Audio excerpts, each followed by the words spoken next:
नमस्कार। आप सुन रहे हैं द बॉलीवुड रेडियो और मैं हूं आपके साथ आकाश।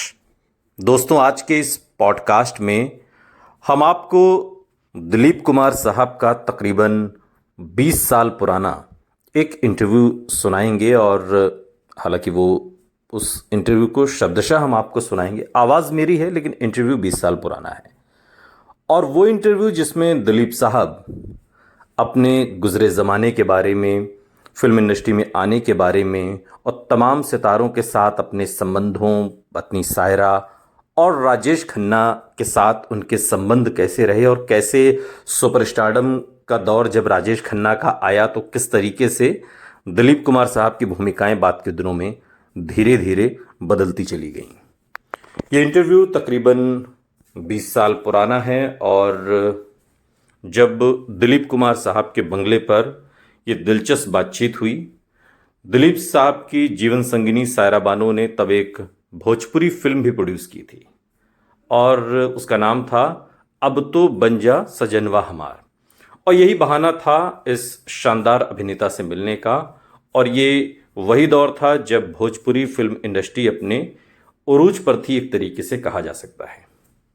आज दिलीप साहब हमारे बीच नहीं हैं, राजेश खन्ना भी हमारे बीच नहीं हैं, लेकिन सायरा बानो आज भी दिलीप साहब की याद के साथ हमारे बीच में हैं।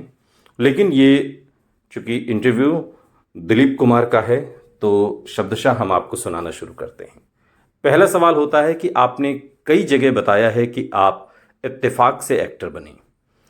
भले आपका कभी एक्टर बनने का सपना नहीं था, लेकिन एक दर्शक के तौर पर तो आप फिल्मों में ज़रूर दिलचस्पी रखते होंगे। दिलीप साहब इसके जवाब में कहते हैं कि हाँ, फिल्में ज़रूर देखता था, लेकिन वो अंग्रेज़ी फिल्में होती थीं। हिंदी फिल्मों में जब मुझे काम करने का मौका मिला तब तक मैंने कुछ ही हिंदी फिल्में देखी थीं। उन दिनों में अंग्रेज़ी फिल्मों का दीवाना था। घर वालों से छुपकर इन फिल्मों को देखता था और बाद में उन्हें इस बात की जानकारी हो गई। वो फिल्मों के प्रति मेरी इस दीवानगी से चिंतित भी थे। जब मैंने हिंदी फिल्मों का एक्टर बनने का फैसला किया तो मैं परेशान था कि जिस काम को जानता नहीं हूं वो करूंगा कैसे। लेकिन तब बॉम्बे टॉकीज की देविका रानी ने मुझसे कहा कि जिस तरह तुम फल बेचना सीख रहे हो उसी तरह एक्टिंग भी सीख जाओगे। मैंने देविका रानी की यही बात गांठ बांध कर रख ली थी और उसके बाद तो फिर आप जानते ही हैं। अगला सवाल हुआ कि उस जमाने में आप किन अभिनेताओं से प्रभावित थे जब आपने हिंदी फिल्मों में या हिंदी फिल्म इंडस्ट्री में आपने कदम रखा। इसके जवाब में दिलीप साहब कहते हैं कि मैं हॉलीवुड सिनेमा में पॉल मूनी और स्पेंसर ट्रेसी को बहुत पसंद करता था। जेम्स स्टुअर्ट की एक्टिंग भी बहुत प्रभावित करती थी। मैंने स्वीडिश फिल्मकार बर्गमैन की खूब फिल्में देखी हैं। मैं उनके काम से काफ़ी मुतासिर था। हिंदी फिल्मों में मुझे अशोक कुमार बहुत अच्छे लगते थे, मैं उनका फ़ैन था। मुझे उनकी एक्टिंग की स्टाइल बहुत पसंद थी, लेकिन मैंने ठान लिया था कि मैं उनकी नकल कतई नहीं करूँगा। और आप जानते हैं कि बाद के दिनों में जब मैंने फिल्में की तो मेरी अपनी एक अलग मेरा स्टाइल था और बाद के दिनों में उसे ट्रेजेडी किंग के तौर पर भी फिल्म मैगजीन्स में और आप जैसे लोगों ने उसको पेश किया। अगला सवाल होता है कि आपके सामने समानांतर सिनेमा पैदा हुआ, एक से एक बेहतरीन फिल्में बनी, लेकिन ये सिनेमा सरवाइव नहीं कर पाया।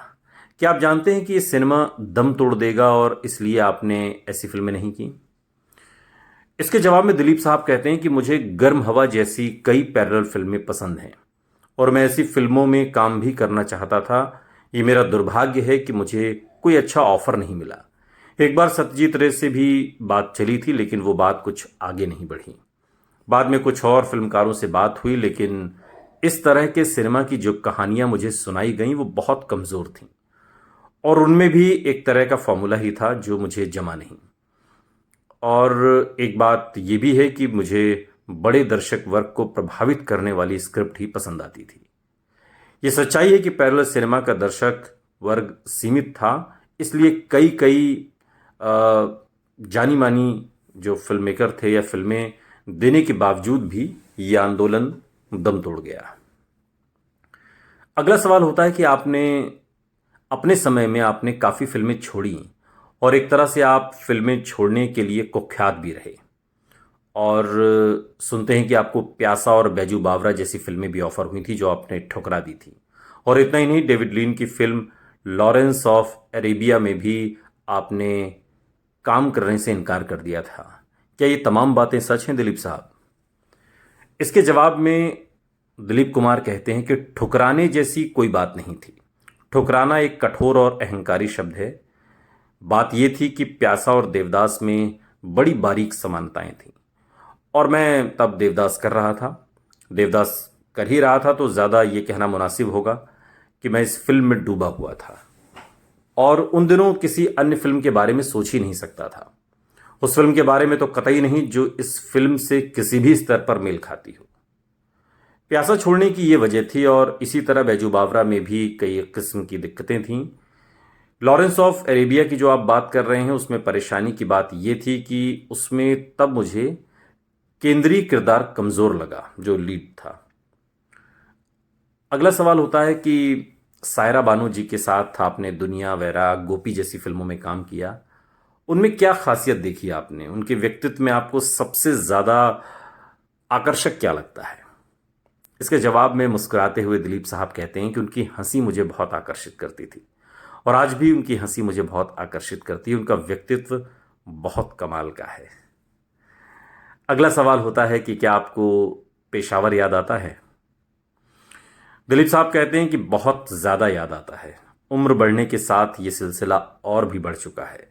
मुझे अपनी नानी याद आती हैं, बचपन याद आता है, अपना फुटबॉल खेलना याद आता है, वो दौर याद आता है, लेकिन अब उस दौर में लौटना और उस जगह पर लौटना नामुमकिन है। दिलीप कुमार से अगला सवाल होता है कि देश के पहले सुपरस्टार राजेश खन्ना के दौर को आप किस तरह से देखते हैं? और आप तो उनके काफ़ी सीनियर थे, आपके साथ उनका रिश्ता कैसा था? दिलीप साहब इसके जवाब में कहते हैं कि ये बात सही है कि राजेश खन्ना पहला सुपरस्टार, लेकिन राजेश खन्ना से जब भी मेरी मुलाकात होती तो वो अक्सर ये कहता कि दिलीप साहब मैं आपको फॉलो करता हूँ और आप मेरे लिए आप एक्टिंग के स्कूल हैं। हालांकि मैं खुद को कभी ऐसा नहीं मानता और हमारे बीच काफ़ी करीबी रही। ख़ासकर मेरी पत्नी जो सायरा बानो हैं, उनको 2 बार ऐसा मौका आया, हालांकि वो खुद भी राजेश खन्ना के साथ फिल्में करना चाहती थी और राजेश खन्ना और सायरा का जो एक्टिंग करियर है वो कमोवेश एक ही कालखंड में शुरू हुआ। दोनों ने लगभग एक ही समय में फिल्मों में एंट्री मारी और एक ही इंडस्ट्री से होने की वजह से दोनों के बीच खूब बनती थी। और सायरा बानो ने तो कई इंटरव्यूज़ में इस बात का जिक्र भी किया है कि उन्हें राजेश खन्ना के साथ काम न कर पाने का मलाल रहा। सायरा किस्मत ने हालांकि सायरा को 2 बार मौका दिया, लेकिन दोनों ही बार राजेश खन्ना संग काम करने का सपना सायरा का अधूरा रह गया। दिलीप साहब बताते हैं कि सायरा बानो सबसे पहले छोटी बहू के लिए राजेश खन्ना के अपोजिट उनको साइन किया गया था, लेकिन एन वक्त पर तबीयत ख़राब होने की वजह से तब हमें लंदन जाना पड़ा और जिसमें बाद में शर्मिला टैगोर ने वो फिल्म की और कुछ सालों के बाद एक और फिल्म में उन्हें राजेश खन्ना के साथ साइन किया गया, लेकिन किस्मत ने इस बार भी ये मौका उनके हाथ से छीन लिया और इस बार भी वो बीमार पड़ गई और ठीक होकर जब लौटी तो फिल्म में राजेश खन्ना की जगह धर्मेंद्र की एंट्री हो गई थी। सायरा बानो ने कई बार मुझसे इस बात का जिक्र किया कि दोनों फिल्मों के चले जाने के बाद फिर कभी राजेश खन्ना के साथ उन्हें रोल ऑफर नहीं हुए, लेकिन वो रोल करना चाहती थी। जहाँ तक मेरे साथ राजेश खन्ना के संबंधों का सवाल है तो मेरे साथ बहुत ही दोस्ताना संबंध था। वो मेरा छोटा भाई था और अभी भी वो मेरा छोटा भाई है और हालांकि अब हमारी मुलाकातें नहीं होती हैं, सबकी अपनी अपनी व्यस्तता है, लेकिन हाँ कि वो मुझे बहुत पसंद करता था, मेरी बहुत रिस्पेक्ट करता था, आज भी मेरी रिस्पेक्ट करता है, लेकिन जैसा कि मैंने आपसे कहा कि अब मिलना नहीं होता। दिलीप साहब से अगला सवाल होता है कि आपको कई एक्टर्स ने अपना आदर्श माना। अमिताभ बच्चन और शाहरुख खान के अभिनय पर आपकी छाया साफ दिखाई देती है। राजेश खन्ना का तो जिक्र आपने खुद ही किया, आप इस पर क्या कहते हैं? दिलीप साहब कहते हैं कि छाया दिखना कोई बुरी बात नहीं, छाया के बावजूद ओरिजिनल बना जा सकता है। अमिताभ ने यह करके दिखाया, वो जेंटलमैन है और उनमें एक अनुशासन भी है, वो बहुत मेहनती है और प्रतिभाशाली भी। उन्होंने मुझे कई कई बार प्रभावित किया। शाहरुख ने तो मेरी तरह ही वो पठान है और मैं उसकी एनर्जी का कायल हूँ। वो बहुत प्यार करने वाला बंदा है, उसमें भी गजब का टैलेंट है। अगला सवाल होता है कि जो आखिरी सवाल है कि आज के एक्टर पढ़ते नहीं हैं, और जबकि आपका कहना है कि बिना पढ़ाई के अच्छा एक्टर बन ही नहीं सकते, ऐसा आप क्यों सोचते हैं? इसके जवाब में दिलीप साहब कहते हैं कि आज के ज़्यादातर एक्टर्स की सोच है कि लिटरेचर में क्या रखा है। मेरा मानना है कि लिटरेचर आपकी संवेदनाओं को जिंदा रखने का काम करता है। मशीनों से हमारी इस कदर दोस्ती हो चुकी है मानो हम मशीन हो चुके हैं। मैंने मीर, गालिब, टैगोर, इकबाल, फैज़, जोश, प्रेमचंद, शरदचंद, मंटो जैसे राइटर्स को खूब पढ़ा है, और ये वो लेखक हैं जिन्हें सभी को पढ़ना चाहिए। दुनिया के तमाम बड़े लेखकों को पढ़ना चाहिए, लेकिन आज के बहुत कम एक्टर लिटरेचर पढ़ते हैं, और ये दौर कुछ ज़्यादा ही फास्ट दिख रहा है। लेकिन विचार करना चाहिए कि ये तेज़ दौड़ क्या इंसान को कहीं ले जा सकने में सफल होगी? ऐसा लगता नहीं है। और ये आखिरी सवाल था जो दिलीप साहब के साथ इस इंटरव्यू में किया गया। 20 साल पुराना ये इंटरव्यू, जिसमें दिलीप साहब ने दिल खोलकर बहुत सारी बातें कहीं। ये आपको इंटरव्यू कैसा लगा, कमेंट बॉक्स में हमें ज़रूर बताइएगा। सुनते रहिए द बॉलीवुड रेडियो, सुनता है सारा इंडिया।